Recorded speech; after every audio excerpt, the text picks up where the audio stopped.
Seigneur Dieu de gloire, nous te bénissons, nous te rendons grâce. Prenons en charge, Seigneur, oh Dieu, ce matin.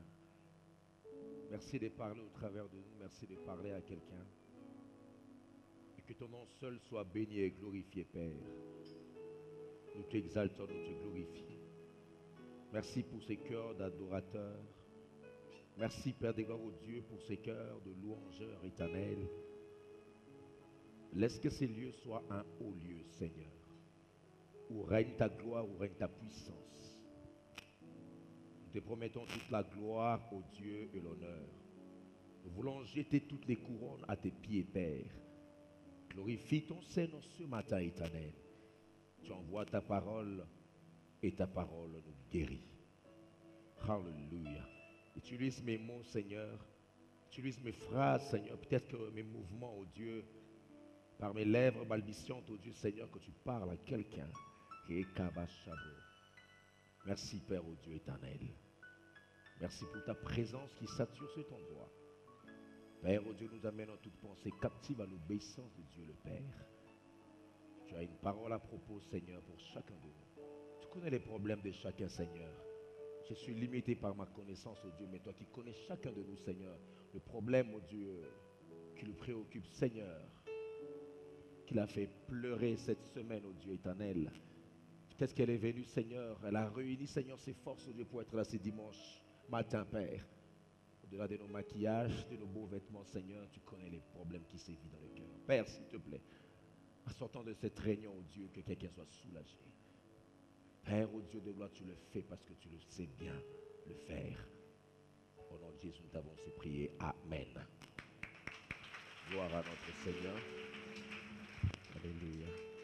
Le thème que Dieu a déposé dans mon cœur ce matin, afin que nous puissions partager, c'est élever un lieu élevé.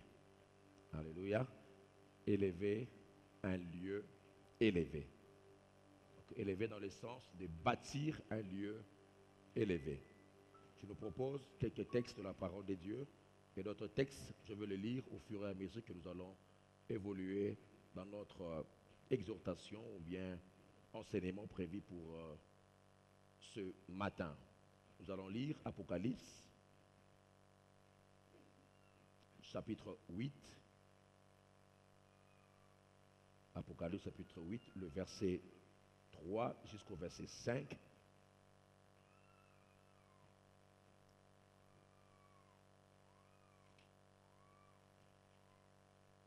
Prenez également Juge chapitre 6, le verset 24.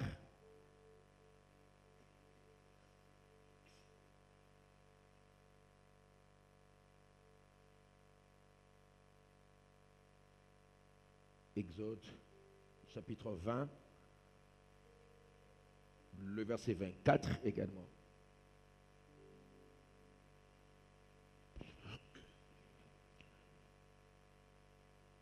Je veux lire Apocalypse chapitre 8, le verset 3 jusqu'au verset 5. Et je lirai également Juge chapitre 6, le verset 24. Et d'autres versets, on va les lire après. Apocalypse chapitre 8, le verset 3. Je m'en vais lire. Et un autre ange vint et s'étend sur l'autel. S'étend sur l'autel. Soulignez l'autel, se tient sur l'autel. Ayant un encensoir d'or, on lui donna beaucoup de parfums, afin qu'il les offrit avec les prières de tous les saints sur l'autel d'or qui est devant le trône. Alléluia.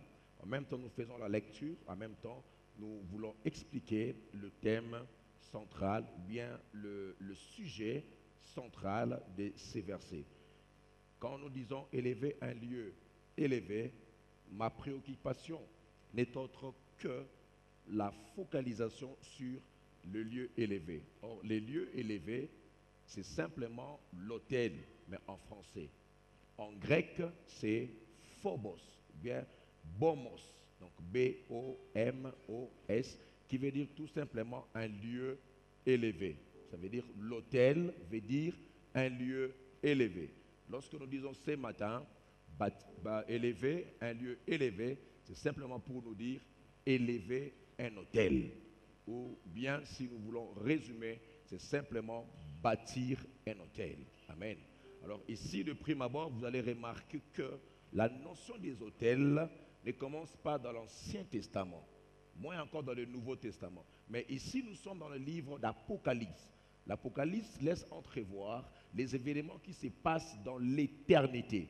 Parce que trop souvent, lorsque nous abordons les sujets sur les autels, on a tendance à croire que c'est dans l'Ancien Testament. Ou bien si on a des motivations impures, matérialistes, on voulait parler plus des autels pour soutirer des finances, pour motiver les gens qu'à semer et à semer. Non. Mais je voulais aussi parler que l'autel, c'est aussi l'analogie de tes sacrifices dans la prière, de tes moments de consécration. C'est aussi élever un lieu élevé. Alléluia. Vous êtes d'accord avec moi? Ainsi, vous voyez dans le Nouveau Testament, dans la nuit du temps, l'ange qui prend le parfum des saints et les offrit sur l'autel. La Bible nous dit ceci, ayant un encensoir d'or, on lui donna beaucoup de parfums afin qu'il les offrit avec les prières de tous les saints sur l'autel d'or qui est devant le trône. Alléluia. Je voudrais dire à quelqu'un ce matin que les prières ne meurent pas. Alléluia. Je veux dire à quelqu'un ici, les prières ne meurent pas. Tu as déjà fait de prières, nous allons encore en faire parce qu'en réalité, c'est comme si c'est dans notre réservoir devant le trône. À chaque fois que tu pries, beaucoup de gens disent, pasteur, j'ai beaucoup prié pour tel sujet, j'ai beaucoup semé, mais je ne vois pas l'évolution. Je me te dire, si tu pries de tout ton cœur, un jour tu verras le retombée de ta prière. Et plaise au Seigneur que ce matin, que Dieu puisse t'écouter.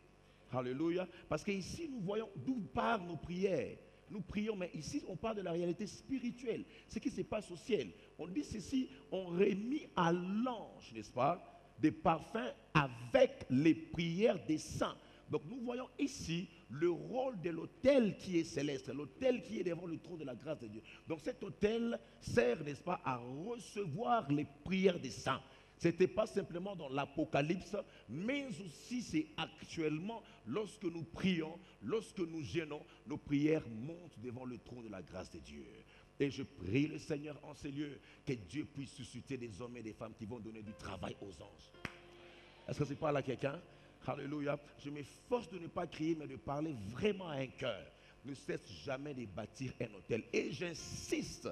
Alors que la semaine, on parlera sur la famille, on va s'étendre avec les alliances.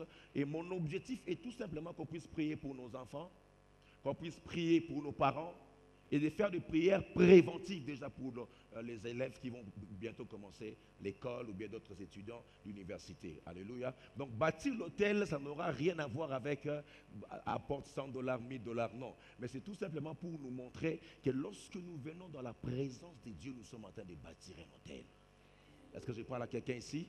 Et que Dieu puisse travailler dans votre famille et qu'il reçoive encore beaucoup de prières qui sont, beaucoup de parfums plutôt, qui sont les prières de saints. Et la Bible nous dit, enfin qu'il les offre avec les prières de tous les saints sur l'autel qui est devant le trône. Ça j'aime, les versets 4. La Bible nous dit, la fumée de parfum monta avec les prières des saints. Alléluia. De la main de l'ange devant Dieu. Et l'ange prit l'ascensoir, les remplit du feu de l'autel. Voyez-vous? Les remplit comment? Du feu de l'autel. Il y a un feu dans un autel. Alléluia. Oh, tu ne m'as pas dit amen, hein? Et les jeta sur la terre. Il y eut de voix, des tonnerres, des éclairs et un grand tremblement de terre. Ça j'aime. Alléluia. Il y a un effet retour. Ta prière monte en termes de vapeur. On ne voit pas cela, n'est-ce pas? Et l'ange prend l'encensoir, il prit le feu de l'autel, il y mit nos prières, faites déjà, et la Bible nous dit ceci, il ne laisse pas ça au ciel. Il jette nos prières avec le feu contenu sur la terre. Ça veut dire quoi? Quand la prière monte, la prière redescend sur la terre. En termes d'exaucement, quand ça monte ce matin, sache une chose, que tes prières ne vont pas se limiter là-bas au ciel. Parce que là-bas, il y a un autel. Et sur cet autel, l'ange va prendre toutes tes prières. Et je te dis ici, pas ce matin, même après-demain, tu verras le retombé de ta prière. Et je déclare et je confesse comme prophète de l'Éternel, parce qu'il m'a oint ce matin pour déclarer dans ta vie, avant que tu ne meurs, tu vivras le retombé de tes prières dans le nom de Jésus. Est-ce que je parle à quelqu'un ce matin? Alléluia. Parce que j'aime la prière. La prière fait l'effet de l'évaporation. Dis après moi l'évaporation. En fait, l'évaporation, c'est que lorsque l'eau est chauffée par la chaleur, l'eau monte au ciel, mais les gens ne voient pas ça. Ça monte en termes de l'évaporation. Vous ne voyez pas. Mais or, en réalité, il y a l'eau qui s'évapore. De la même manière, lorsque la chaleur des épreuves te touche, c'est la prière qui monte en termes de l'évaporation. Et les gens ne voient pas, raison pour laquelle, quand tu pries, les gens semblent ne rien voir dans ta vie. Ils semblent ne rien voir la vie. Or, en réalité, dans le monde spirituel, la vapeur monte là-bas au ciel. Et comme l'effet de l'évaporation, il y aura condensation là-bas au ciel. Alléluia. Parce que c'est ça l'évaporation. Le nuage se forme. Quand les nuages se forment, les nuages ne sont d'autres que l'eau qui s'est évaporée. Et ça forme le nuage. Et après, ça ne va pas rester là. Alléluia, alléluia. Ça va retomber. Et quand ça va retomber, ça ne va pas retomber en forme de la vapeur lorsque c'était au début. Mais quand ça va retomber en forme de la pluie qui est visible. C'est pourquoi je déclare dans ta destinée, toutes les prières que tu as fait monter en termes de vapeur, que l'Éternel fasse assez que cela revienne en toi en termes de la pluie et de la pluie de l'arrière-saison, qui me donne 3 fois Amen. Oh, quelque chose va se passer cet midi. On a déjà décidé l'après-midi. Alléluia. Et je dis même cette semaine, quelque chose va se passer dans ta vie. Ah, je suis en train d'introduire, je te dis que quelque chose va se passer cette semaine. Parce que je crois à ta prière. Alléluia. Je crois à ta prière. Vous savez, lorsque l'ange jette ses prières, avec l'effet de l'autel, avec l'effet de l'autel, alléluia, sur la terre, il se passe quelque chose. Et ça, c'est ce que tes prières vont accomplir. Alléluia. Il y eut de voix, 1, 2, un tonneur, 3, les éclairs et les tremblements de terre. Qu'est-ce qui a produit ces choses sur la terre? Les prières. Alléluia. Qu'est-ce qui a fait des tremblements de terre? C'est les prières des saints. Alléluia. C'est pourquoi Dieu m'a envoyé ce matin de dire à quelqu'un, alors que tu vas bâtir un autel à l'Éternel, il y aura effet retour. Aide-moi à dire à ton voisin, effet retour. L'effet retour, ça sera il y aura de voix. Qui dit voix dit un témoignage. Ça veut dire, quand la prière revient en toi, tu auras à témoigner. Je déclare que tu vas témoigner cette semaine que Dieu a fait de grandes choses dans ta vie. Il n'a pas encore fini avec toi. Je dis que tu vas témoigner. Le temps de témoignage n'est pas encore terminé. Tu témoigneras que Dieu t'a donné des enfants que tu attends depuis longtemps. Tu témoigneras que Dieu t'a donné le travail que tu attends depuis longtemps. Tu témoigneras que Dieu a sanctifié ta famille depuis longtemps. Tu as attendu la sanctification. Je dis que tu témoigneras que Dieu a fait des grandes choses dans ta vie parce qu'il y aura des voix. Je prie que Dieu me garde vivant pour voir ce qu'il va accomplir dans ta vie. Et les jours où Dieu va accomplir ces témoignages dans ta vie, plaise au Seigneur que le pasteur m'invite pour que je vois la gloire que Dieu va manifester dans ta vie. Si tu es là, donne-moi un amen de vainqueur. Et ta prière va créer des tonnerres. Quand Dieu agit en termes de tonnerre, le tonnerre c'est pour terroriser tes ennemis. À telle enseigne qu'à chaque fois que tu bâtis un hôtel en termes de prière, ça revient en toi, alléluia, alléluia, en termes de tonnerre. Ça veut dire, ça terrorise tes ennemis, ça terrorise tes adversaires, ça terrorise le monde de ténèbres. C'est pourquoi nous disons que le ténèbres ne régneront pas toujours, parce que tu crois à ta prière qui va terroriser. Ça doit... Alléluia. Ça va faire un tremblement de terre. Gloire au Seigneur. Et il y aura des éclairs. Les éclairs, ça veut dire que ta vie ne sera plus jamais dans les ténèbres. Là où il y a des éclairs, il y a l'éclair. Alléluia. Tout cela, c'est l'effet de la prière, mais dans la pensée des autels. Alléluia. Alors, nous aurons 4 points qui feront l'ossature de notre message. On a déjà introduit sur l'autel qui est un lieu élevé. Alors, 4 points vont faire l'ossature de notre message. Tout simplement, par rapport à l'autel. Ça veut dire, celui qui bâtit un autel, qui élève un autel, c'est tout d'abord une initiation, euh, initiative personnelle. C'est l'initiative personnelle. Deuxièmement, c'est un acte de reconnaissance. Troisièmement, c'est une recommandation de l'Éternel. Et le quatrième point, c'est aussi un sacrifice d'action de grâce. Dans Genèse chapitre 8, le verset 20, nous voyons ici le patriarche Noé qui bâtit un autel à l'Éternel. L'initiative personnelle. Ici, c'est lui-même, Noé, qui bâtit un autel. La Bible nous dit Noé bâtit un autel, comme pour dire Noé éleva un lieu élevé. Alléluia. Il bâtit là un autel à l'Éternel. Il prit de toutes les bêtes pures et de tous les oiseaux purs et il les offrit. Et il offrit des holocaustes sur l'autel. L'Éternel sentit une odeur agréable et l'Éternel dit en son cœur, je ne maudirai plus la terre à cause de l'homme parce que les pensées du cœur de l'homme sont mauvaises. Dès sa jeunesse, et je ne frapperai plus tout ce qui, lisez avec moi, tout ce qui est vivant, allez-y, comme je l'ai fait. Tant que la terre subsistera, la semaille et la moisson, le froid et la chaleur, l'été et l'hiver, le jour et la nuit ne cesseront point. Alléluia. Donc ici, c'est l'initiative personnelle. C'est Noé qui prend l'initiative de bâtir un autel, d'élever un autel. Comme nous disons, c'est un lieu élevé. C'est juste après les déluges.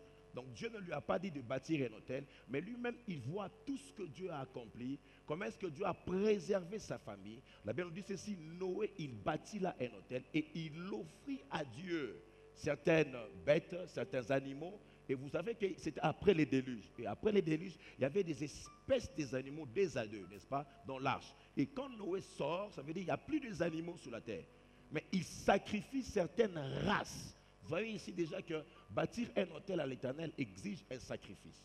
Lorsqu'il offrit ses oiseaux, il offrit ses bêtes, peut-être que c'était une race qui était restée dans l'arche.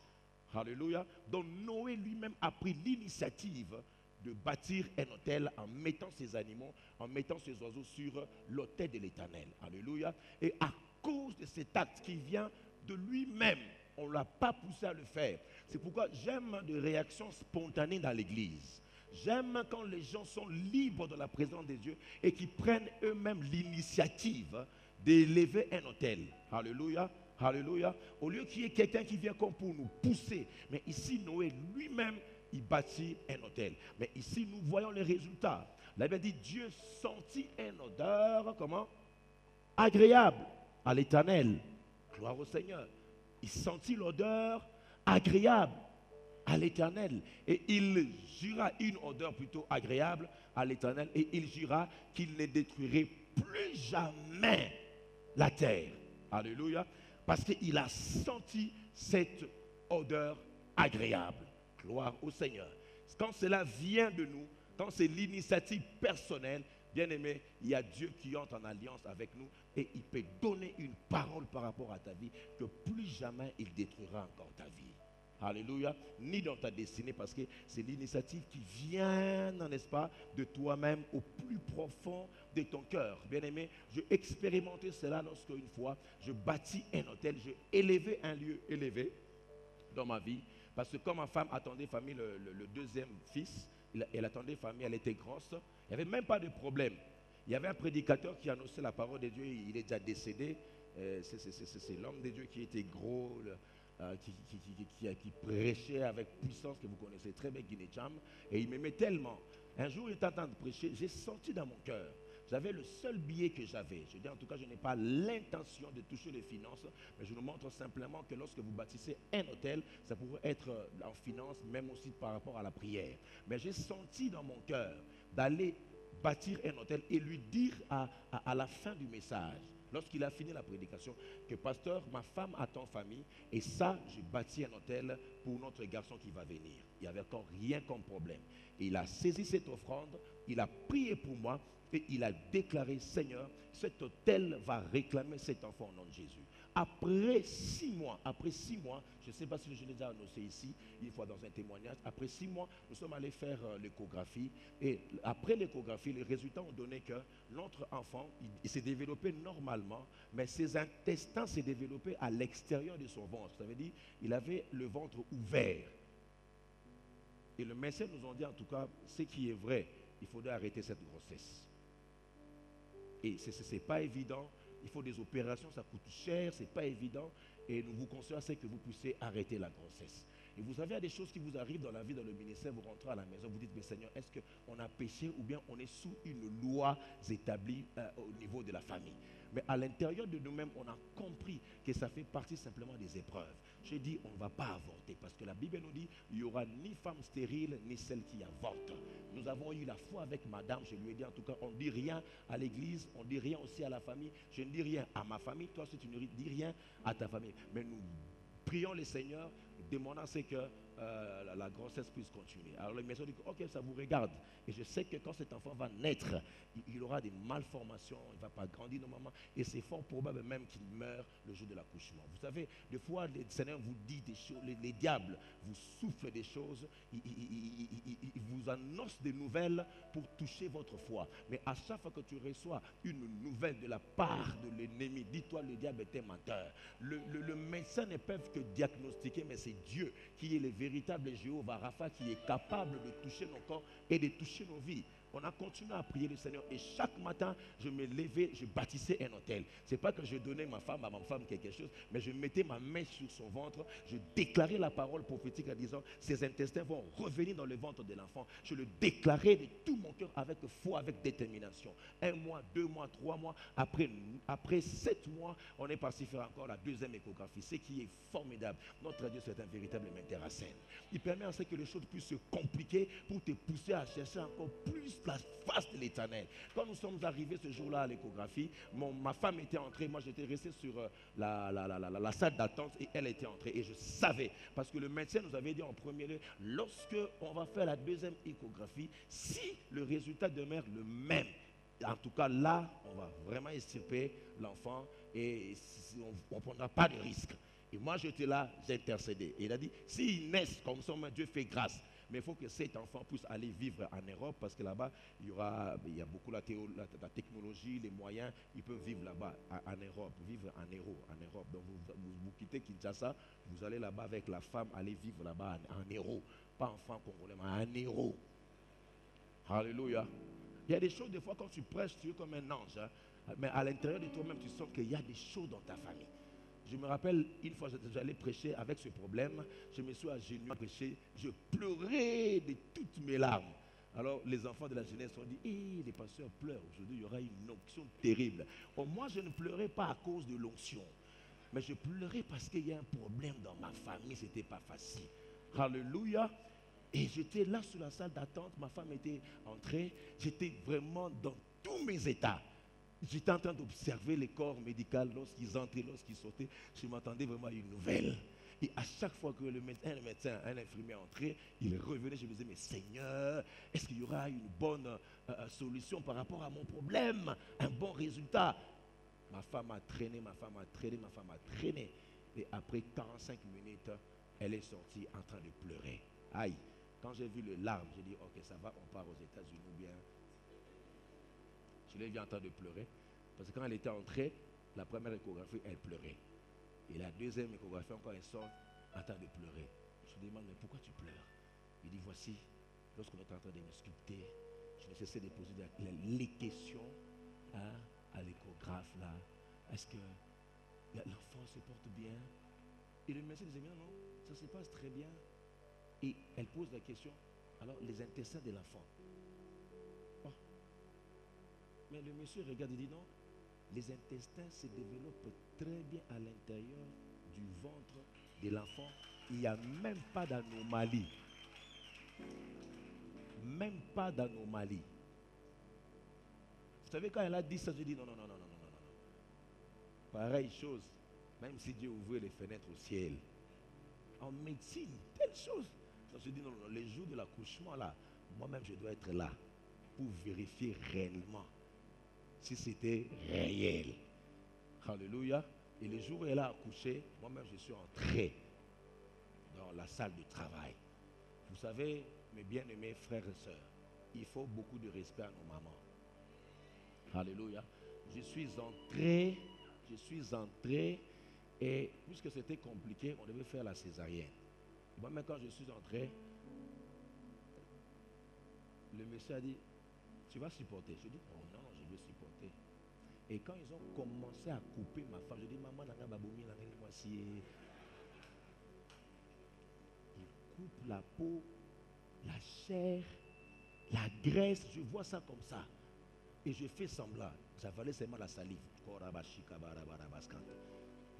Et quand on a fait sortir l'enfant, je vis que l'enfant était en bonne santé. Et je dis, ça c'est ce que Dieu peut faire dans la vie de quelqu'un. C'est pourquoi je dis et je déclare dans ta vie, dans ta destinée, ce qui est fini n'est pas en réalité fini. Parce que Dieu ne peut jamais mettre un point avant d'avoir tout mis au point. Oh, est-ce que c'est pas là quelqu'un ici?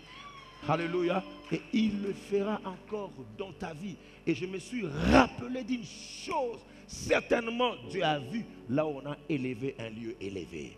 Alléluia. Et le Seigneur m'a dit pendant cette semaine, l'autel que tu vas élever, ça va réclamer tes enfants et les enfants de tes enfants dans le nom de Jésus. Qui me donne un amen très fort. Alléluia. Et deuxièmement, c'est un acte de reconnaissance. Là, nous prenons l'exemple d'Abraham. Dans Genèse chapitre 12, le verset 7, Abraham, ça veut dire même le patriarche savait bâtir des autels. Alléluia. Noé a bâti un autel. Abraham aussi a bâti un autel. Le verset 7, on dit, l'Éternel apparut à Abraham à l'époque avant l'alliance et dit, je donnerai ce pays à ta postérité. Et Abraham bâtit là un autel à l'Éternel qui lui était apparu. Alléluia. Ça veut dire ici c'est un acte de reconnaissance. Ça veut dire Dieu a fait quelque chose dans ta vie. Tu reconnais la main puissante de Dieu. Alléluia. Tu peux aussi d'un cœur reconnaissant bâtir un autel. J'insiste, Église de Dieu, parce que cet enseignement des autels a été prêché de plusieurs manières. Alléluia. Mais nous devons savoir ici que vous pouvez même avoir un temps de prière pour dire merci au Seigneur pour ce qu'il a fait. Donc ici, l'Éternel parle, il donne une prophétie à Abraham. Il dit, je te ferai une grande nation. Et là-bas, Abraham reçoit la prophétie. Il bâtit là un autel à l'Éternel. Donc c'était un bâtisseur d'autel. Alléluia. Les hommes d'alliance et les hommes qui ont de promesses. C'est pourquoi, frères et sœurs, nous devons avoir l'habilité et la spontanéité, chaque fois que Dieu fait quelque chose, de revenir vers lui. De dire merci au Seigneur pour ce que tu as fait. C'est comme pour dire, voici ma reconnaissance. C'est comme le dit lépreux. Il y en a 10 qui étaient guéris, mais un seul est revenu. Alors Dieu de dire, où sont les 9? Alléluia. Je prie le Seigneur que Dieu puisse motiver nos cœurs. À chaque fois que Dieu fera quelque chose dans ta vie, apprends à lui dire merci. Alléluia. Un acte de reconnaissance. Et il l'a fait de tout son cœur. Et j'ai beaucoup aimé Abraham. Ce qu'il posait comme acte, ne savait pas que ça aurait de répercussions plus tard. On dit ici, Abraham bâtit un autel à l'Éternel. Alléluia.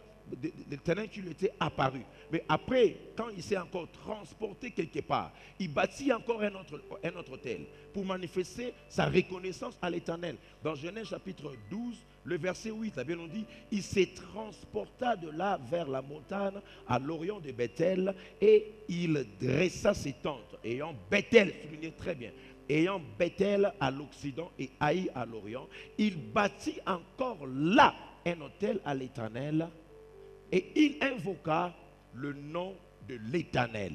Ça, c'est très important. On dit Abraham se transporta à Bethel. Et à Bethel, lorsque là, il bâtit un autel, il ne savait pas que son acte aura des répercussions de générations futures. Alléluia. C'est pourquoi, frères et sœurs, des actes que nous posons dans les présents, alléluia, des actes que nous posons actuellement, auront des répercussions dans notre vie. Si pas dans notre vie, mais aussi dans la vie de nos enfants et même des enfants de nos enfants. Est-ce que je parle à quelqu'un ici? Abraham arrive où? À Bethel. Mais à Bethel, là, il bâtit juste un hôtel. Or, quand tu bâtis un hôtel, l'hôtel, on a dit quoi? C'est un lieu élevé.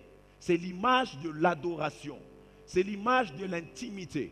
Et l'autel permet à ce que le monde spirituel soit à l'œuvre sur la terre. C'est ainsi que beaucoup des occultistes et des sorciers utilisent des autels pour maintenir des familles, pour maintenir des quartiers, pour maintenir même des nations, n'est-ce pas, dans les ténèbres, alléluia, et dans l'esclavage.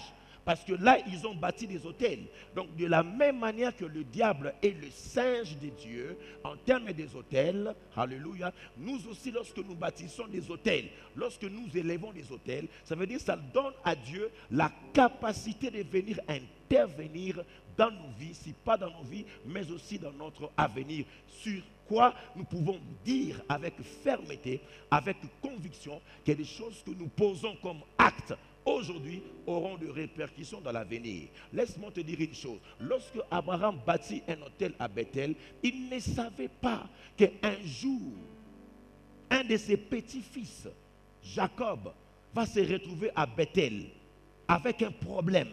Et lorsque Jacob arrive à Bethel, la Bible nous dit, il voit comment une échelle qui est élevée au ciel, les anges de Dieu montaient et descendaient. En réalité, lorsque Jacob est arrivé à Bethel, il ne savait pas qu'il était en train de bénéficier des actes de reconnaissance que son père Abraham, alléluia, avait bâti depuis. Alléluia. Ça réclamait la vie de Jacob. Alléluia. C'est pourquoi, frères et sœurs, les actes que nous sommes en train de poser ce matin en prière en faveur des autels, le Seigneur est en train de me faire voir. Il y a des générations qui sortiront de vos saints, qui vont bénéficier de ces temps où tu viens chaque fois à l'église, louant les Seigneurs, glorifiant les Seigneurs, et même si tu ne vois rien, mais ils seront surpris, ces générations, de voir comment est-ce que la vie leur sourit. Oh, je sens que je suis en train de parler à ton voisin. Je sens que je suis en train de parler à ta voisine. Je suis en train de déclarer, ta prière ne sera jamais oubliée. Même si tu ne vois pas de ton vivant. Mais les enfants de tes enfants, ils seront surpris que lorsqu'ils seront devant un problème, ils ont toujours l'ascendance. Ils ont toujours les dessus sur des problèmes. Pourquoi? Parce que papa a été là un dimanche en train d'écouter la parole de Dieu. Il a prié, il a sémé sa vie et des générations futures en étaient victimes de bon côté. Alléluia. C'est pourquoi je suis en train de déclarer dans ta vie, dans ta destinée. Il y a certaines personnes qui ont bâti des hôtels. Ces hôtels vont réclamer des générations futures. Ce que nous sommes en train de faire, c'est plus que même la sorcellerie. C'est plus que même les sciences occultes. C'est parce que nous sommes dans la présence de Dieu et il y aura des Bethel dans l'horizon. Je dis, il y aura des Bethel dans l'horizon et Dieu fera ce que de grandes choses. C'est place dans votre vie parce que d'un cœur reconnaissant, vous offrez à l'Éternel ce que vous avez de meilleur. Et frères et sœurs, nous sommes en train de vivre ces retombées. Lorsqu'on a lancé l'opération achat parcelle là où nous sommes, on a annoncé les prix, on a déjà acheté à 400 000 $, je ne sais même pas combien. Mais quand on a annoncé cela, Dieu m'a mis à cœur, en tant que pasteur, fait un acte. J'avais une parcelle à Mongafula. Je pris les documents, un sacrifice, un dimanche. Je dis, je donne ma parcelle à l'église pour l'œuvre de Dieu. Je puis vous rassurer, frères, depuis que j'ai commencé le ministère jusqu'à présent, je n'ai jamais été aussi embarrassé par la grâce de Dieu, par la bénédiction divine. Dieu est en train de faire des choses au-delà de ce que j'avais sémé. J'ai pu voir des chèques, ou quand tu vois des chèques comme ça, tu loues les Seigneurs, tu sens vraiment qu'il faut servir les Seigneurs. Alléluia. Hein, tu vois, voilà, quelqu'un t'étend les chèques là. Ça veut dire, c'est comme ça résout tous tes problèmes. Hein, mais c'est Dieu qui résout les problèmes. Quand tu vois des chèques là, on a écrit, tu sens vraiment que notre Dieu est vivant, que Dieu est âme, tu es à malade, c'est vraiment avec réconcilier. Et tu sens vraiment que tu es au bureau, que non, Dieu est bon. Alléluia. Tu as envie de servir encore le Seigneur et de donner encore. Alléluia. Est-ce que je parle à quelqu'un ici? Laisse que le Seigneur puisse toucher ton cœur. Je dis, laisse que le Seigneur puisse toucher ton cœur, afin que tu sois un bâtisseur des autels. Ce n'est pas pour Dieu, mais c'est pour toi-même. Alléluia. Pourquoi j'en parle, j'insiste ce matin, c'est parce que Dieu me l'a dit de le dire à haute voix dans ta vie et dans ta destinée. Tout ce que tu vois dans le présent, ce n'est pas tout ce qu'il y a. Le meilleur est à venir. Alléluia. Le meilleur est à venir. Et sur tes enfants, David a dit, j'ai été jeune, j'ai vieilli. Je n'ai jamais vu le juste abandonné, ni sa postérité comment mendiant son pain. Dans ta postérité, il n'y aura pas de femmes stériles. Je dis, de ta postérité, il n'y aura pas de brigands. De ta postérité, il n'y aura pas de voleurs.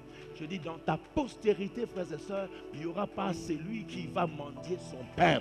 Parce que tu es dans un endroit le plus élevé. Même si tu n'es pas marié, je suis en train de prophétiser pour ce que Dieu va faire, parce que tu vas te marier et Dieu va bénir les enfants et les enfants de tes enfants. Alléluia. Est-ce que je parle à quelqu'un ici en ces lieux? Et je déclare de tes entrailles sortiront des présidents de la République. Non, ils ne sont pas là, ils sont ici.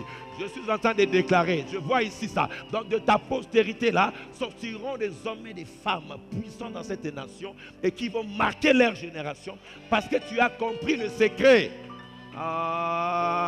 Aide-moi à taper la main de ton voisin. Dis à ton voisin, le meilleur est à venir. Dis à ton voisin, le meilleur est à venir. Je suis en train de voir quelqu'un que Dieu va élever. Je suis en train de voir un choriste que Dieu va élever. Parce que quand tu élèves, Dieu aussi t'élèvera. Au même niveau que tu élèves l'autel, au même niveau que Dieu va t'élever. C'est pourquoi je déclare que tu ne seras jamais en bas, toujours en haut. Tu seras toujours la tête et non la queue. Tes enfants auront la suprématie sur leurs égaux parce que tu es la preuve tangible que Dieu est capable de faire de grandes choses. Donne-moi un amen des vainqueurs. Et quand tu me donnes un amen, tu es en train d'appuyer les yes de ton téléphone spirituel. Ça veut dire quoi? Quand tu me donnes les yes là, Dieu est en train de télécharger tout ce qu'il a prévu.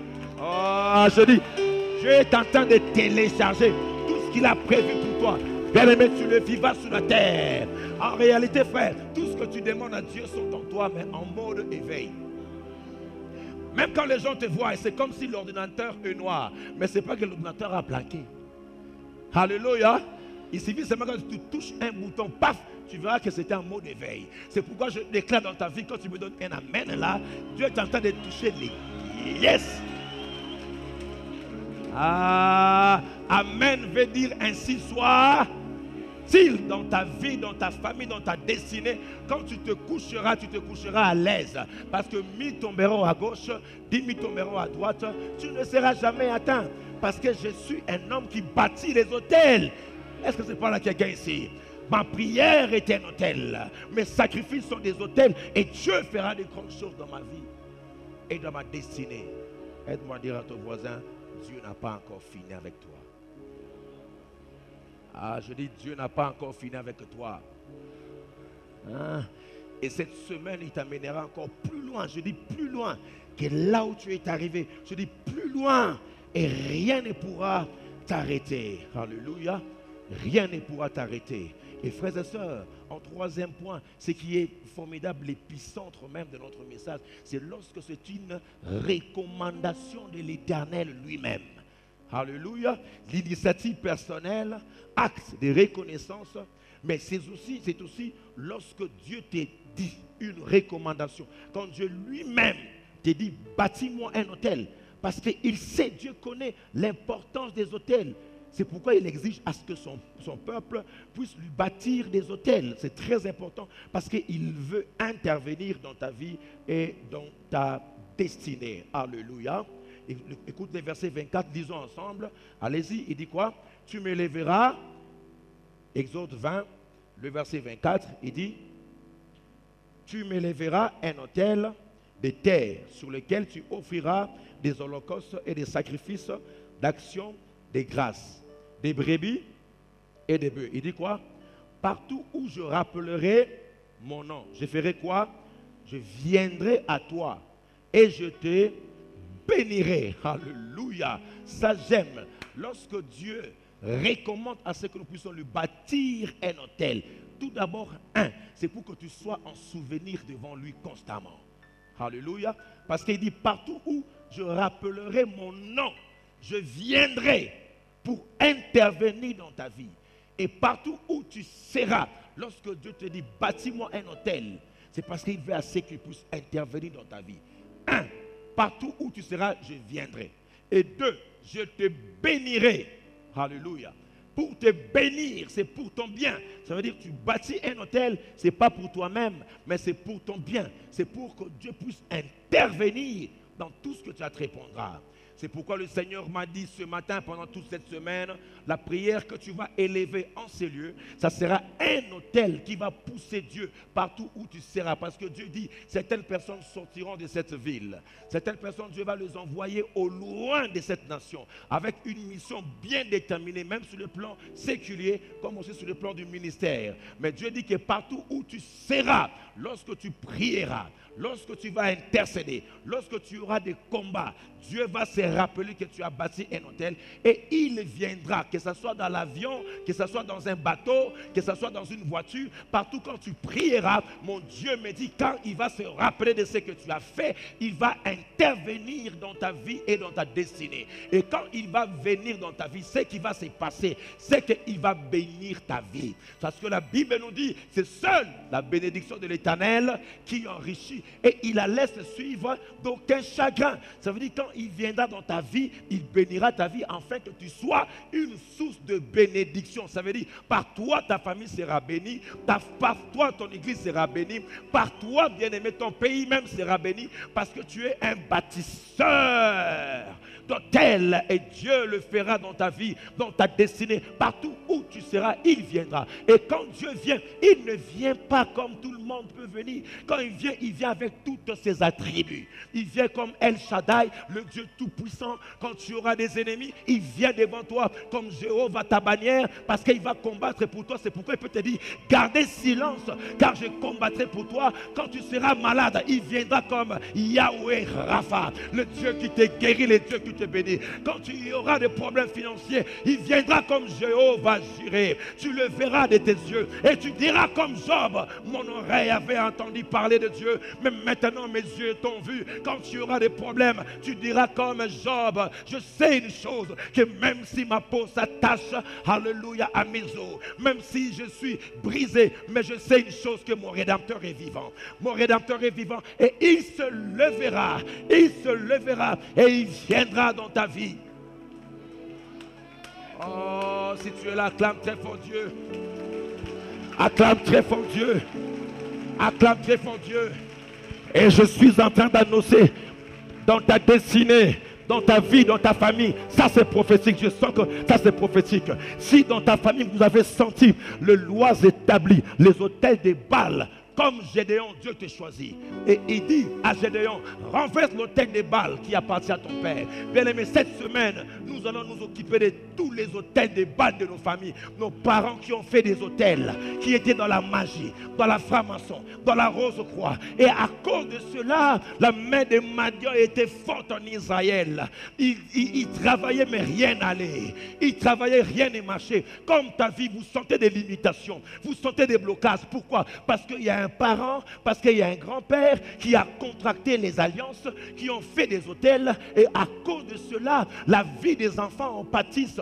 Dans toute une famille, vous pouvez remarquer, ils n'arrivent pas à aller plus loin. Il y a comme une limitation dans le mariage, dans la conception, ça ne vient pas. Pourquoi? Parce qu'il y a un grand-père qui a bâti des autels quelque part. Et même dans des villes, vous voyez dans d'autres villes où partout il y a des autels. Pourquoi la ville est hantée? Parce qu'il y a quelqu'un qui avait bâti un autel. C'est pourquoi en cette histoire, Dieu dit à Gédéon, va, renverse l'autel des Baals qui appartient à ton père. Et la Bible nous dit dans le verset 24, le verset B, il dit ceci, au même endroit, bâti un autel à l'Éternel. C'est pourquoi je t'annonce, le monde c'est un terrain de combat des autels. Il y a des autels des démons, il y a des autels des sorciers, mais il y a aussi des bâtisseurs des autels de l'Éternel qui font assez que la gloire de Dieu puisse venir dans leur vie et dans leur destinée. Est-ce que je parle à quelqu'un ici? Est-ce que c'est pas là quelqu'un ici? C'est pourquoi je suis en train d'annoncer dans ta vie, aucun hôtel n'aura l'influence dans ta destinée ou dans ta vie. C'est au même endroit que tu vas bâtir l'hôtel, je dis. Au même endroit qu'il y avait l'autel des bas de ton père, c'est au même endroit que tu vas bâtir l'autel de l'Éternel. C'est pourquoi je t'annonce que ta famille deviendra un hôtel. Quand tu prieras dans ta chambre, cette chambre deviendra un hôtel. Le lieu où Dieu va descendre pour te bénir, le lieu où Dieu va intervenir dans ta vie, dans ta destinée. Aucun sorcier dans ta vie ne peut toucher ta vie. Alléluia. Parce qu'il va arrêter la malédiction ancestrale. Il va arrêter l'hémorragie. Parce que tu es un bâtisseur d'autel. Alléluia. Gloire à notre Seigneur. Et ce matin, il dit, au-delà d'une recommandation de l'Éternel, c'est aussi un acte de sacrifice de louange. Ça j'aime. Ça j'aime. Le sacrifice des louanges. Ici, Dieu n'a rien fait. Dieu n'a pas donné une recommandation. Dans 1 Chronique chapitre 21, le verset 26. David a fait les dénombrements et Dieu s'est fâché contre David. Le seul endroit où nous voyons Dieu a frappé David. Bien sûr, il y a aussi l'endroit où il y avait la femme, la femme d'Uri. Mais ici, lorsqu'il a fait le dénombrement, cela déplie à l'Éternel. Et Dieu dit à David, puisque tu as fait cela, choisis une punition. Soit tu iras en captivité, soit vous tomberez dans la peste, soit vous mourrez vous-même. Et lui, il dit quoi? Que je tombe entre les mains du Seigneur. Et à cause de cela, Dieu commence à détruire en Israël. 70 000 personnes sont tombées ce jour-là. Frères et sœurs, ça c'est très fort. Et en ce moment-là, David, au lieu de crier, de murmurer, mais David choisit de bâtir un autel à l'Éternel. Un sacrifice de louange. Dieu n'a rien fait. On te punit, mais tu bâtis un autel. Dit David bâtit là un autel à l'Éternel et lui offrit des holocaustes et des sacrifices d'action de grâce. Il invoqua l'Éternel et l'Éternel lui répondit par le feu. J'ai compris une chose ici, frère, que Élie n'était pas la première personne à inaugurer le feu du ciel. Est-ce que je parle à quelqu'un ici? Alléluia. Le sacrifice des louanges, c'était tellement fort que Dieu n'a pas fait. Dieu te punit, mais tu désires offrir à l'Éternel un sacrifice. Dieu n'a rien fait. Tu as perdu ton mari, mais tu offres un sacrifice. Tu as perdu ton travail, mais tu offres un sacrifice, tu bâtis un autel. Ça, c'est fort. C'est ça qui touche Dieu. Alléluia. Alléluia. Alléluia. Et c'est très facile de bâtir un autel quand tout va bien, quand Dieu t'a donné. Mais c'est très difficile de bâtir un autel quand Dieu n'a rien fait. C'est là où je savais qu'il y aurait moins des amens. Alléluia.